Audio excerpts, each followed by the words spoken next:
So the focus of this study was on cervical cancer screening. So cervical cancer is one of the leading cancer types in Kenya, like many other sub-Saharan African countries. In Kenya, actually, it's a leading cause of cancer deaths, not just among women, but also across the board. And so, Kenya has been implementing a national cervical cancer control program for quite some time now, actually roughly a decade. But the performance of this program has been suboptimal. So the focus of our study was to, do a policy review and then compare it to the cervical cancer control program performance over the last 10 years. So that was briefly, that was the focus of our study. We combined, a number of approaches. It was a mixed methods, kind of study. So the first part of the study was looking at the policies or the policy evolution on cervical cancer control, covering the period 2010 to 2020, although we did consider also some policies that were drafted just before 2010.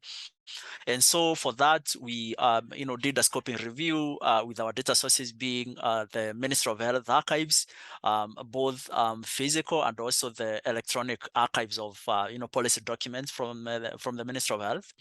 The second part of the study was actually looking at the performance of the cervical cancer control program. So looking at the surveillance data, how has the program performed for the last 10 years?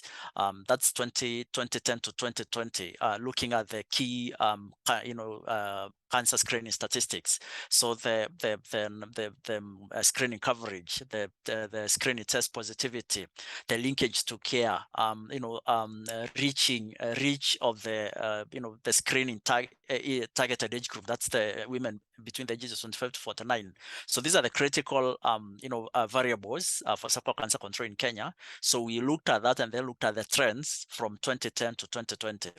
And then compared that with not just the policy evolution, but, programmatic interventions that the Ministry of Health has implemented across the 10-year period. We did do a third part, which is, more of a subsection of the second part of this study, which was to, look at the cervical cancer burden indices.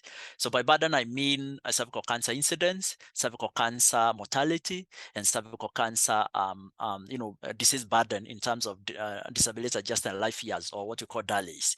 Now, since cancer registration in Kenya is not very strong, for that we relied on the Global Burden of Disease database, which fortunately there's a contribution there from some registries in Kenya. So, but for completeness of data, we used the GBD database for the country for the period under focus. Very interesting results. So on the policy evolution, we saw quite a strong policy environment for cervical cancer control in Kenya. It has evolved, it has improved over time with the policies becoming more focused. And by policy, I mean both policy directives, but also clinical guidelines. So they have improved over time. However, we do find a weakness in governance structures, especially in the early years of the decade under focus. So, if you look at the period between 2011 to 2016, there were a number of weaknesses that affected the cervical cancer control program in Kenya, just because there was no specific, governance structure for coordinating the program. So from 2017, when the National Cancer Control Program was formed, then you can see a number of interventions going in, and looking at the trends, you can see the even the screening coverage going up. But still, even up to the end of the period under focus, still the country was underperforming on the key indicators for cervical cancer control, especially if you compare these to the to the recently launched global initiative for cervical cancer elimination that is being spearheaded by WHO from since the year 2020. So if you look at the especially the two targets there that are related to screening, that is screening coverage among the target age group, and also a linkage to treatment for those who are found to be screen positive, then as a country you're not faring very, very well in moving towards those 2030 global goals. Now on the burden of disease itself, it remained quite stable even with the decade, implementation of the cervical cancer program. Of course, these indicates poor reach. That's even though the country has implemented the program for the last 10 years or so, the reach and the effectiveness of that program has not been that good.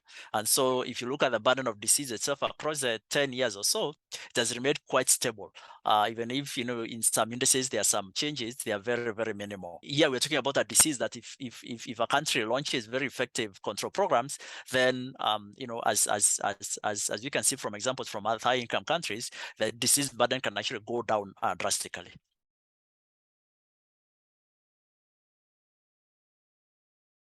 In a major way, because at the moment the government of Kenya is actually scaling up cervical cancer screening and treatment in the country, and these findings from our study, go directly into informing that, both the policy and programmatic interventions that are going on now, whether it's optimizing the screening itself, whether it's optimizing the quality, ensuring that, for instance, the positivity is within the recommended standards by the World Health Organization, whether it's improving the linkage to care, whether it's improving tracking, then I do believe that actually our paper is coming at a very timely moment for our country, for Kenya, but also for other, especially low and middle income countries that are within the sub-Saharan Africa region, because, even, scoping the literature, you realize that our challenges in moving towards cervical cancer elimination are similar. Just assessment of gratitude from the ecancer journal to allow us to disseminate this work. We do hope that it will enjoy our readership out there, and it can be able to guide other teams that are trying to improve their cervical cancer control programs. Thank you.